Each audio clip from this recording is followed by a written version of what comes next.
بہت ساری باتیں آپ شیعوں کی منتقل نہیں ہوئی ہیں، ہم سمجھا نہیں پائے ہیں، ہم بتا نہیں پائے ہیں، اور بہتر انداز سے بتانے کی ضرورت ہے۔ میں ان لوگوں کے بارے میں نہیں کہہ رہا کہ جو سمجھنا نہیں چاہ رہے، جو سمجھ گئے ہیں مگر ماننا نہیں چاہ رہے، میں تو ان کے بارے میں بات کر رہا ہوں کہ جن تک بات پہنچی نہیں ہے، جنہیں ہم بات سمجھا نہیں پائے ہیں۔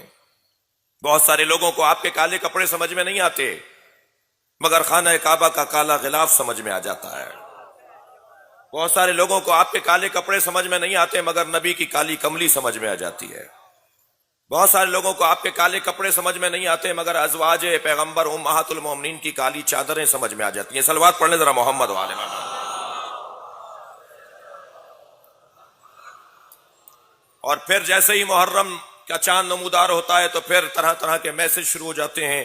الحمدللہ، البتہ آج یہ سوشل میڈیا، یہ الیکٹرانک میڈیا، یہ بہرحال جو میڈیا کے نئے طور طریقے سامنے آئے ہیں، یہ ایک قیل و قال لگی ہوئی ہے، بحث و مباحثے کا ایک بازار گرم ہے۔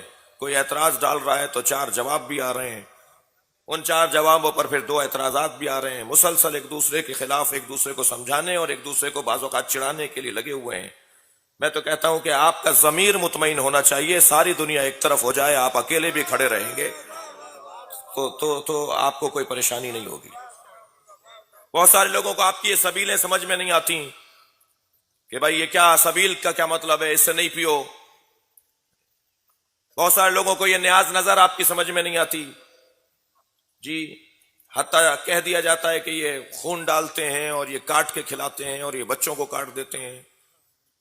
باتیں پرانی ہیں مگر چلی آ رہی ہیں۔ اس سال پھر ایک الغار ہوا ہے سوشل میڈیا پہ جی، جنہیں سبیلیں سمجھ میں نہیں آتی وہ مکے سے زمزم ضرور لا کر بانٹتے ہیں۔ اب آپ دیکھ لیجئے زمزم کیا ہے، 14 ایک نبی کے پیروں کی رگڑ سے ابلنے والا چشمہ۔ سوال نہیں پیدا ہوتا کہ میں زمزم پیوں اور حضرت اسماعیل کی یاد نہ آئے۔ اور کر رہے ہیں، خود بخود حضرت اسماعیل کی یاد میں وہ پانی پی رہا ہوتا ہوں۔ شرک تو شرک ہے، کفر تو کفر ہے، اگر یہ غلط ہے تو وہ کون سا صحیح ہوگا جی۔ پھر نیاز نظر کے بارے میں طرح طرح کے تفسیر اور باتیں۔ میں تو صرف تشریف فرما حاضرین سے ایک جملہ کہہ کر اس مرحلے پر آگے بڑھ جاتا ہوں۔ جس قوم میں کھلانے کا جذبہ ہو